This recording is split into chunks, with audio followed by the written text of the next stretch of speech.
بسم اللہ الرحمن الرحیم۔ السلام علیکم ساتھیو، بات ہے جون 1982 کی کہ جب اسرائیل کی آرمی بیروت تک پہنچ گئی۔ لیبنان پہلے ہی خانہ جنگی کا شکار، جنوبی علاقے میں بے یقینی تھی۔ اسی ماحول میں مقامی علماء اور لوگوں نے مل کر ایک نئی تنظیم کی بنیاد رکھی جس کا نام رکھا گیا حزب اللہ، جس کا اردو میں ترجمہ یہ ہے کہ اللہ کی طاقت۔ مقصد بتایا گیا صدرن لیبنان میں دفاع اور مقامی آبادی کی مدد۔ اس کے بعد سال آیا 1985۔ اس سال میں اس تنظیم نے اپنا پہلا منشور جاری کیا۔ اس میں اس تنظیم نے اپنے سیاسی نظریات واضح کیے۔ تنظیم کا ایک پولیٹیکل ونگ تھا اور ایک فائٹنگ ونگ تھا جسے مزاحمتی قوت کا نام دیا گیا۔ اس کے بعد سال 1992 میں تنظیم نے پہلی دفعہ پارلیمنٹری انتخابات میں حصہ لیا اور ممبر پارلیمنٹس سلیکٹ ہوئے۔ 1990s میں لیبنان میں خانہ جنگی ختم ہوئی۔ طائف ایگریمنٹ کے بعد ملک میں نیا سیاسی نظام بنایا گیا۔ اس دور میں تنظیم نے جنوبی علاقوں میں اپنی سرگرمیاں جاری رکھی۔ وجہ بتائی گئی اسرائیلین آرمی ابھی تک صدرن لیبنان کے کچھ حصوں میں موجود ہے۔ تنظیم نے مقامی آبادی کے لیے سکولز، ہاسپٹلز اور سماجی خدمت کے ادارے بنائے۔ اس دوران اس کا سیاسی اثر بھی بڑھتا چلا گیا۔ 1990s کے انتخابات میں مزید سیٹس حاصل ہوئیں۔ سال 2000 میں اسرائیل نے صدرن لیبنان سے اپنی فوج مکمل نکال لی۔ یونائٹڈ نیشنز نے اس عمل کی تصدیق کر دی۔ اس کے بعد تنظیم کی مقامی حمایت میں اضافہ دیکھا گیا۔ جولائی 2006 سرحد پر ہوئے ایک واقعہ کے بعد بڑی جھڑپیں شروع ہو گئی جو کہ 34 ڈیز تک جاری رہیں۔ ان جھڑپوں میں دونوں طرف جانی اور مالی نقصان ہوا۔ یونائٹڈ نیشنز کے مطابق لیبنان میں 1000+ سویلینز جان سے گئے۔ جھڑپ کے دوران اس تنظیم کے فائٹنگ ونگ نے راکٹس کا استعمال شروع کر دی۔ اس کے جواب میں اسرائیل نے ہوائی کاروائی، ایئر اٹیکس شروع کر دی۔ یونائٹڈ نیشنز سیکیورٹی کونسل نے ریزولوشن 1701 پاس کیا اور جنگ بند کروائی۔ جنگ کے بعد تنظیم نے متاثرہ علاقوں میں تعمیر نو کا کام شروع کر دیا۔ اس دور میں اس کی مقامی سطح پر حمایت مزید بڑھ گئی۔ انٹرنیشنل سطح پر رائے تقسیم ہو گئی۔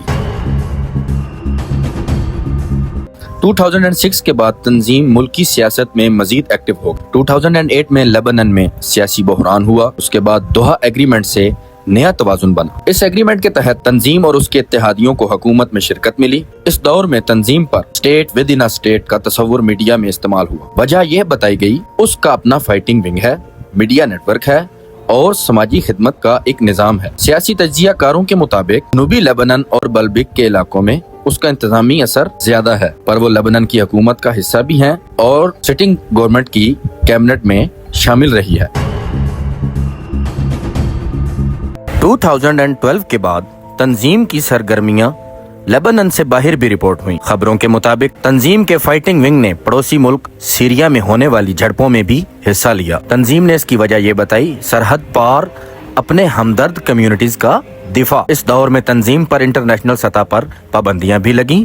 کچھ ممالک نے اسے اپنی لسٹ میں ڈالا، لیکن لیبنان کے اندر یہ ایک رجسٹرڈ سیاسی جماعت کے طور پر کام کرتی رہی۔ یونائٹڈ نیشنز کی رپورٹس میں اس تنظیم کے خطے میں بڑھتے اثر کا ذکر ملتا ہے۔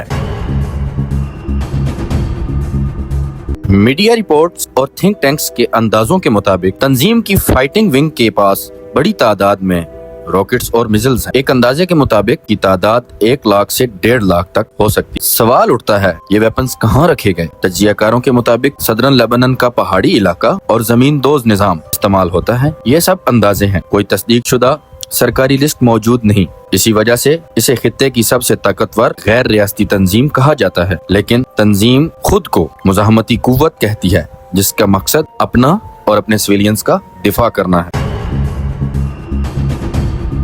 2024 حزب اللہ آج بھی لیبنان کی پارلیمنٹ میں بہت سی نشستوں کے ساتھ موجود ہے۔ اس کا اپنا ٹی وی چینل ہے، ریڈیو اور سماجی خدمت کا بڑا نظام ہے۔ صدرن لیبنان، بالبک اور بیروت کے کچھ حصوں میں اس کی عوام میں حمایت بہت زیادہ ہے۔ دوسری طرف لیبنان کے اندر اور باہر اس تنظیم پر رائے تقسیم ہے۔ کچھ اسے ملک کے دفاع کا ضامن کہتے ہیں، کچھ اس کے فائٹنگ ونگ پر سوال اٹھاتے ہیں۔ یونائٹڈ نیشنز کی رپورٹس کے مطابق ریزولوشن 1701 پر مکمل عمل نہ ہونے کا تذکرہ بھی بہت ہوتا ہے۔ مستقبل کا انحصار خطے کے سیاسی حالات پر ہے۔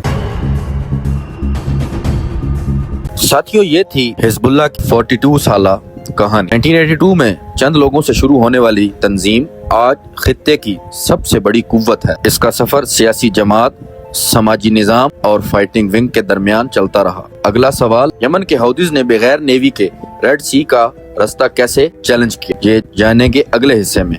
آپ کی رائے کیا ہے؟